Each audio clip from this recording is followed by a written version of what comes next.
오늘 시편 42편 1절에서 11절 말씀을 통해서 더 단단해지는 신앙이란 제목으로 우리 함께 은혜 나누기를 원합니다.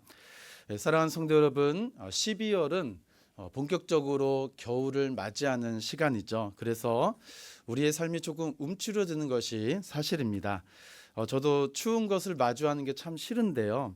이 더운 날씨는 참아도 이 추운 겨울 날씨는 참 싫습니다.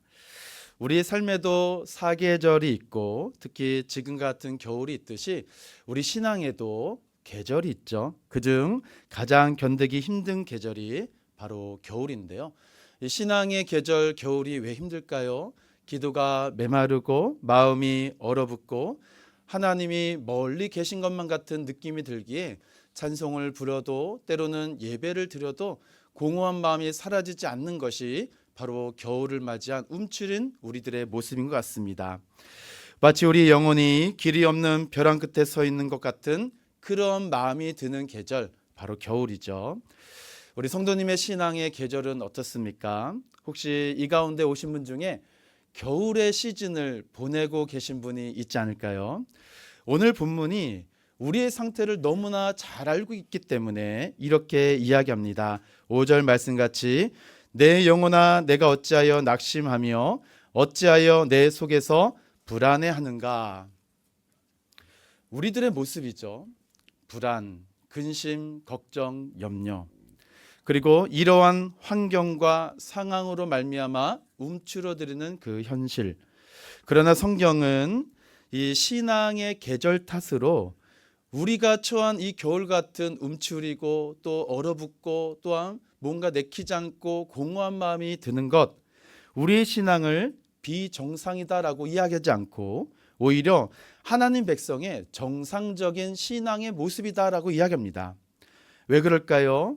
신앙에 절망이 있고 벼랑 끝에 서 있는 것만 같은 마음이 들고 캄캄한 인생길을 걸어가는 듯한 그런 외로운 마음이 들고 움츠러들 것 같은 불안과 염려와 근심과 걱정이 있을 때, 이런 상황 속에서 모든 것이 단절되고 끝났다라고 여기는 우리의 마음속에 성경은 이런 마음을 가진 것이 지극히 정상적이다. 왜요?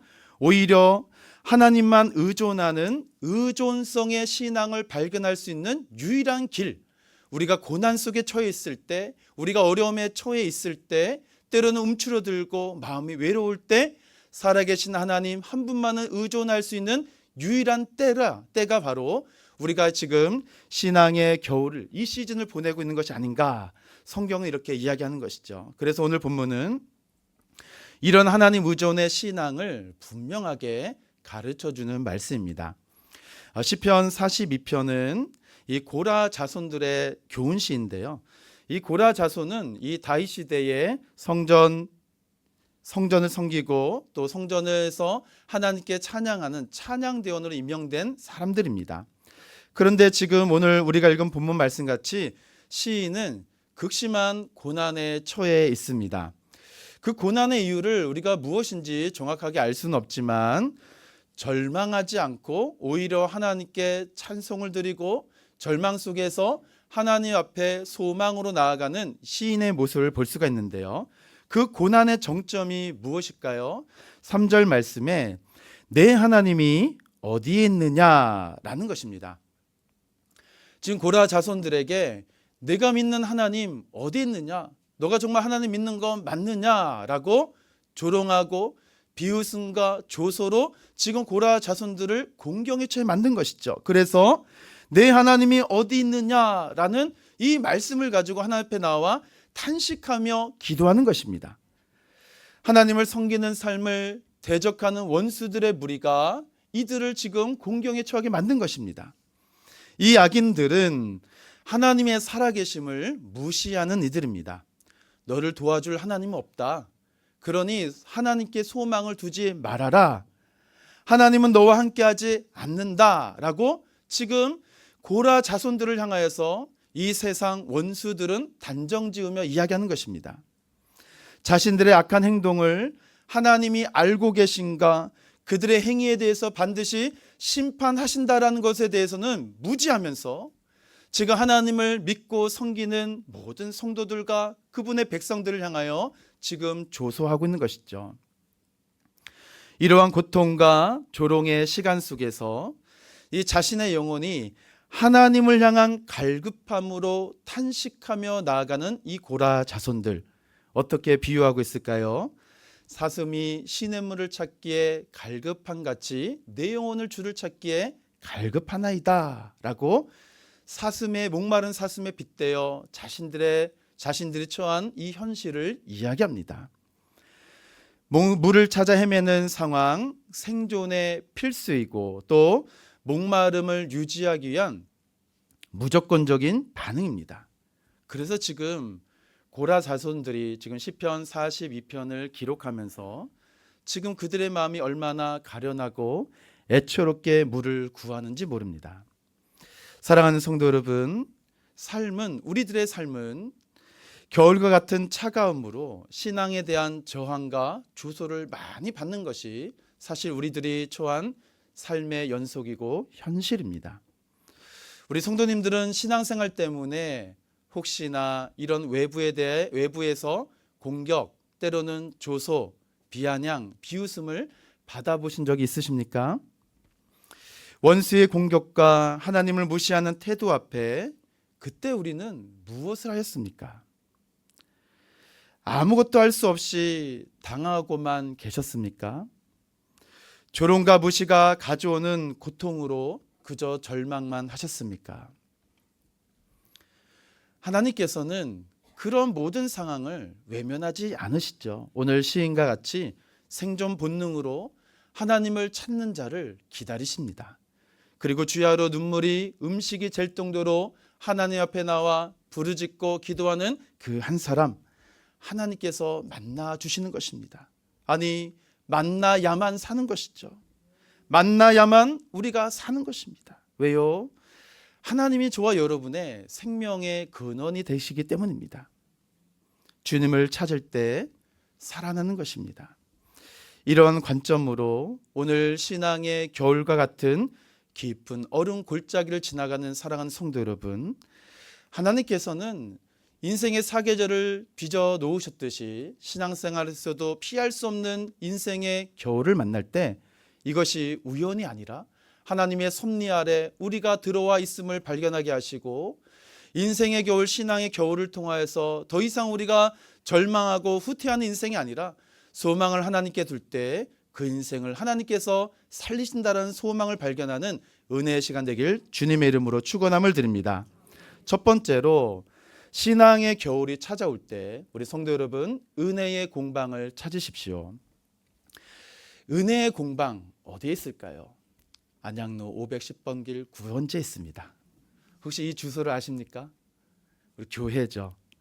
이 추운 겨울 모든 것이 꽁꽁 얼어붙는 시기에 우리는 은혜의 공방, 은혜의 골방 안으로 들어가셔야 됩니다.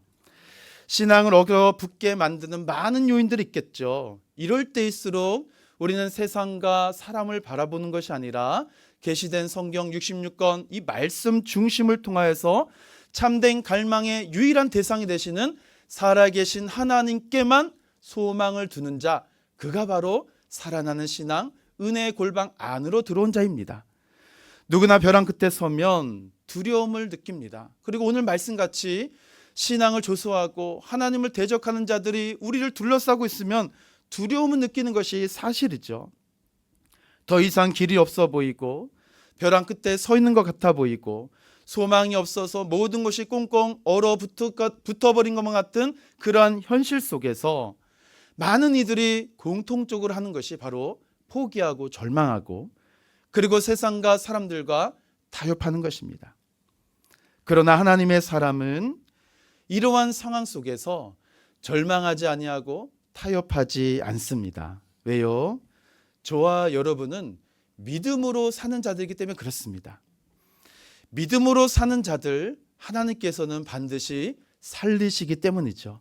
그래서 당신의 백성들을 세상의 죄악 속에서 불러내어 주셔서 우리를 하나님의 백성의 공동체로 불러주신 에클레시아의 삶을 우리가 살아갈 수 있도록 오늘도 교회 공동체 안으로 저와 여러분을 부르신 것입니다. 그런데 믿음 없는 이들은 어떠할까요? 눈에 보이는 것에 의존한다라는 사실입니다. 그래서 이스라엘 백성들이 이 모세가 시내산에 올라가서 오랫동안 보이지 않자 아론이 무엇을 할까요? 금송아지를 만듭니다. 우리의 눈에 보이는 금송아지야말로 우리를 출애굽한 신이다. 금송아지가 우리의 하나님이다라고 이야기한 것입니다. 믿음이 없는 사람들은 눈에 보이는 것에 의존하는 이 죄악의 경향성을 그대로 따라가는 것이죠. 우리도 그렇습니다. 눈에 보이는 것에 의존하여 우상 숭배에 빠지고 눈에 보이는 것에 의존하여 사람들의 말에 의존합니다. 눈에 보이는 것에 의존하여 인생의 극심한 고난의 현실 때문에 그 현상에서 나오는 어려움, 고난에 우리가 너무나도 빨리 넘어지고 절망하는 것이죠.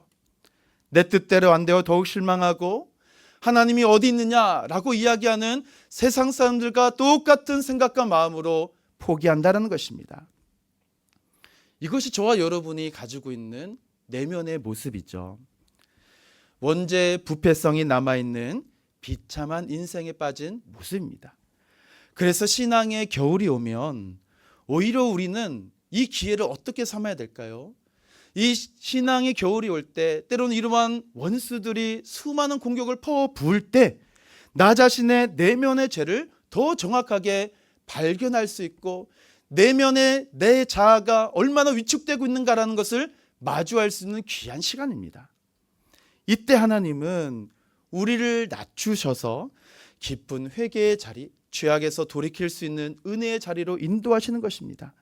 이 영적 공방인 은혜의 처소인 이 교회로 저와 여러분을 불러주셔서 다시 움츠리지 아니하고 얼어붙지 아니하고 더 이상 세상과 사람 속에 타협하는 인생이 아니라 소망을 하나님께 두는 확실한 믿음에 설 수 있도록 부르셨다라는 것입니다.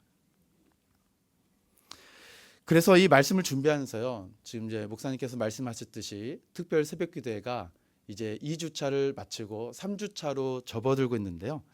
이 곰곰이 생각해 보았습니다. 왜 새해일일까? 일주일만 하면 좋겠는데 라는 그러한 마음이 드는데요. 근데 다시 한번 깊이 생각해 보면요, 지금 12월 항상 겨울철에 이제 특별 새벽기도를 이제 하시는데 3주가 중요합니다. 이 3주간 기도하는 습관이 우리 삶 속에 회복되어지면 더 이상 습관이 습관으로 마치는 것이 아니라 규칙이 되어지는 것이죠. 그래서 4주째 되는 월요일 아침을 기대합니다. 춥더라도 미끄럽더라도 성탄의 여유 연말연시에 우리의 마음을 빼앗기지 아니하고 사랑하는 성도 여러분, 4주차 때에도 계속 이 특세는 이어진다라는 마음가짐으로 올라오셨으면 좋겠습니다. 왜 그럴까요? 우리는 기분이 아니라 감정이 아니라 현상이 아니라 말씀과 기도를 통하여 고난과 절망을 통과하는 자들이기 때문에 그렇습니다. 그래서 이번 특세 마지막 주간을 우리는 공동체를 다시 한번 살펴보길 원합니다. 그래서 성도 여러분 한 사람 한 사람이 혼자 있지 않도록 우리가 돌보는 시간이 되었으면 좋겠습니다. 우리 목사님께서 먼저 기도 제목을 이렇게 공유해 주셨는데요. 공유하면서 저도 기도하겠습니다라고 답장을 보냈지 제 기도 제목을 보내드리지 못했어요. 제 기도 제목 목사님 아시겠죠? 네, 나는 그런 막연한 생각으로 아직 보내드리지 못했는데 이 말씀을 준비하면서 찔렸습니다. 보내드려야 되겠다. 왜요? 혼자 문제를 안고 끙끙 앓아가는 성도들이 참 많이 있습니다. 내 기도 제목 오픈하는 게 부끄럽죠. 그러나 이 말씀의 은혜를 나누는 우리 셀 공동체, 이 도고기도의 친구를 계속 만드셔서 식어가고 꺼져가는 은혜의 불씨를 계속 타오르게 만드셔야 됩니다. 왜요? 은혜를 나누는 것이 교회입니다. 교회는 우정 공동체가 아니라 은혜 공동체입니다. 그렇기 때문에 은혜의 공방으로 자주 오셔야 돼요. 자주 오셔야 돼요. 제발 제가 있는 사무실로 많이 오십시오. 따뜻한 아메리카노 태워드리겠습니다. 왜요? 교회는 신앙의 겨울을 보내는 저와 여러분의 은혜의 공방이자 영적 난방 시스템이 교회이기 때문에 다른 곳에 가서 따뜻함을 얻겠다, 다른 곳에 가면 더 좋은 것이 있겠다, 절대 아니라는 것입니다. 혼자 있지 마시고 신앙의 동역자 친구를 통해서 영혼의 겨울을 이겨내는 우리 모두가 되길 소망합니다. 두 번째는 겨울은 곧 지나간다는 사실입니다. 이 또한 지나가리라 라는 말 우리가 많이 듣고 하기도 하는데요. 겨울도 분명 지나갑니다. 그런데 이 지나가는 과정 속에서 해야 할 우리의 믿음의 태도가 중요하죠. 8절 말씀같이 낮에는 여호와께서 그의 인자하심을 베푸시고 밤에는 그의 찬송이 내게 있어 생명의 하나님께 내가 기도하리라. 신앙의 겨울, 때로는 애처롭고 근심과 걱정으로 가득한 우리의 영혼이 이러한 삶을 당면하였을 때 해야 될 일은 다른 것이 아니라 생명의 하나님께 기도하며 소망을 주님께 두는 것입니다. 왜 그럴까요? 주야로 우리 하나님께서 저와 여러분에게 은혜와 진리, 인자야 하나님의 사랑을 베풀어 주시기 때문에 그렇습니다. 우리 안에 큰 감정의 동요가 없어도 매일매일 말씀과 기도의 삶을 살아가는 것입니다. 매일 주님께 기도하고 하나님 사랑, 이웃 사람의 삶을 우리가 날마다 실천하는 순종의 삶을 통해서 오늘도 내 삶에 하나님께서는 역사하시고 은혜와 사랑을 베풀어 주시는 것이죠. 느낌으로 춥다가 아닙니다. 느낌으로 나는 얼어붙었다가 아니라 오늘 이 시기가 나 자신을 하여금 기꺼이 순종의 태도를 가지고 있는가, 오늘도 기도하시는 하나님 앞에 내가 소망을 두고 있는가 점검할 수 있기 때문에 우리는 생명의 하나님께 기도할 수 있는 것이죠. 순종으로 무엇을 지켰다라는 율법의 판단과 기준이 아니라 기꺼이 순종함으로 하나님께 영광을 돌릴 수 있는 믿음의 태도가 이번 12월, 1월, 2월 아니 봄이 오기 직전까지 우리는 이 믿음의 태도를 계속 점검해야 된다는 것이죠. 끊임없이 위협과 고난과 조소는 지금 우리를 둘러싸고 있습니다. 매 순간순간 우리의 모든 인생을 둘러 진치고 있죠. 우리에게 끊임없이 인자를 베푸시는 하나님의 영광을 바라보지 못하도록 세상을 지금도 교묘하게 우리의 귓가에 안 돼, 할 수 없어, 포기와 절망을 씹어줄 때 생명의 하나님, 그 하나님께 소망을 두는 확신의 태도가 있어야 된다는 것입니다. 그래서 믿음의 사람들은 같은 현실을 마주하더라도 소망을 놓치지 않습니다. 주님만이 내 영적인 문제뿐만 아니라 내 일상의 모든 문제 해결해 줄 수 있는 유일한 참 하나님이시기 때문에 그렇습니다. 주님밖에 없다라는 신앙 고백의 삶이 바로 저와 여러분에게 회복될 수 있는 유일한 기회가 바로 지금이기 때문에 그렇습니다. 그러나 믿음으로 하지 않는 사람들의 특징이 무엇일까요? 2026년 이 한국교회 트렌드라는 책이 있는데요. 여기에서 주목할 만한 부분이 몇 년 전부터 회자되었던 내용인데요.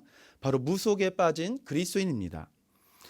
현실 속에서 얼마나 실망하고 절망하고 내 힘과 노력으로는 넘을 수 없는 그 한계 속에서 우리 모두는 다 절망할 뿐이죠. 그런데 믿음으로 살지 않는 이들은 이때 무속인을 찾는다라고 하는 것입니다. 무속인. 실제로 기독교인들이 무속인을 찾는 비율이 점점 늘어나고 있는데요. 혹시 안 계시겠죠? 얼마나 불안하면 그랬을까? 또 이때 교회는 무엇을 하였을까라는 것이죠. 이 답답함과 아쉬움이 교차되는 주제인데요. 고난과 불안, 고통과 절망을 마주하는 믿음의 태도를 우리가 배우지 않고 우리가 우리의 삶 속에서 날마다 실천하지 않는다면 우리도 언젠가는 무속인 앞에 서 있을 수밖에 없다는 것이에요. 그래서 그 신뢰를 들여다보면은 성도들도 많이 오고요. 또 직분자들도, 심지어 목사, 사모님도 많이 오신다고 합니다. 성경으로 돌아가셔야 됩니다. 계시된 성경 66권의 말씀 외에는 진리가 없습니다. 성경 말씀이 저와 여러분의 유일한 길이요 진리요 생명 되심을 믿으십니까? 누구의 이런 이야기 저런 이야기 용하다. 여러분 속지 마십시오. 흔들리지 마십시오. 오직 하나님의 말씀 외에는 없는 것입니다. 말씀만을 붙드시고 기도 응답을 받으셔야지 감정에 휩쓸리면 절대 안 된다는 것입니다. 인동초를 아실 것입니다. 한겨울 추위 속에서도 푸른 잎을 간직하는 이 강인한 생명력을 가진 이 식물인데요. 겨울이 가장 깊을 때 이미 땅속에서 새싹 돋을 준비를 하고 있는 인동초. 하나님께서는 지금 겨울을 맞이하는 저와 여러분, 아니 인생의 혹독한 겨울을 매일매일 보내시는 우리 성도 여러분, 우리들의 이 신앙의 심지를 은밀히 강화시키기 위한 시즌이 바로 지금이다라는 사실입니다. 많은 이들이 나에게 기쁨이 없으니 위로가 없고 위로가 없으니 평안이 없다라고 이야기합니다. 그러나 대낮이라고 해서 반드시 해가 나는 것이 아니고 해가 낮다고 해서 무조건 대낮이 또한 아닙니다. 평안을 누리고 있지만 위로 없이 주님을 섬길 수도 있고 위로는 있지만 기쁨이 없을 수도 있습니다. 지금 은밀히 내 신앙을 강화시키는 계절. 그래서 역설적이게도 참된 평안은 시험 받는 것, 고난 받는 것을 사랑합니다. 하지만 거짓 평안은 시험과 고난을 견디지 못합니다. 주님께서 우리에게 주어주시는 그 영광스러운 빛을 피해 달아난 자, 그가 바로 거짓 평안을 가진 자들이죠. 그래서 주님은 시험과 고난을 당한 우리에게 소망을 말씀하시는 것입니다. 지금 저와 여러분의 신앙의 심지를 더욱더 굳건하기 위하여 특세 3주를 허락하신 것이고, 지금 모든 사람들이 춥다고 움츠린다고 전기장판에 온도를 올리는 그 순간 하나님께서는 이 영적인 훈련 장소로 오라라고 말씀하시는 것이에요. 더 깊은 위로, 더 단단한 믿음, 더 부드러운 마음, 더 맑은 기쁨을 저와 여러분에게 주시기 위하여 겨울을 허락하셨다면 이 겨울 곧 지나가니 염려하지 마시고 주님 앞으로 나오셔서 부르짖고 배우시고 사랑하고 교제하고 훈련받는 신앙의 공동체가 되어야 된다는 것입니다. 말씀을 맺겠습니다. 겨울은 정말 차가운데요. 그런데 차가움은 진짜를 드러냅니다. 겨울이 오면 모든 나뭇잎들의 꽃과 이파리들이 다 떨어집니다. 무엇만 남을까요? 뿌리만 남게 되는 것이죠. 그 뿌리가 저와 여러분의 신앙의 본질이고 믿음의 본질입니다. 하나님께서는 지금 차디찬 겨울을 보내고 있는 우리, 때로는 그 인생의 삶을 살아가는 한 영혼 한 영혼에게 누구도 알 수 없지만 지금 땅 밑에서 지금 우리의 뿌리를 더욱더 강화시켜서 남들 모르게 새싹이 올라오도록 인동초와 같은 삶을 빚어가시는 분, 그 하나님께 소망을 두셔야 됩니다. 그래서 오늘 시편 기자는 절망의 가운데서 이렇게 외치죠. 5절 말씀같이 내 영혼아 내가 어찌하여 낙심하며 어찌하여 내 속에서 불안해하는가. 너는 하나님께 소망을 두라. 그가 나타나 도우심으로 말미암아 내가 여전히 찬송하리로다. 영적 겨울은 우리의 기쁨을 빼앗은 것 같고 마음이 얼어붙고 하나님 멀리 계신 것 같아 보일지만 사실 하나님께서는 가장 가까운 자리에 계셨습니다. 이미 우리와 함께하고 계십니다. 그때 우리는 이야기할 것이죠. 불안이 끝났다. 조롱이 끝났다. 고난과 절망이 끝났다. 하나님께 소망을 두는 자들, 지금 나를 공격하고 조소하고 비우는 자들에게 외칠 수 있는 근거가 말씀 아니겠습니까?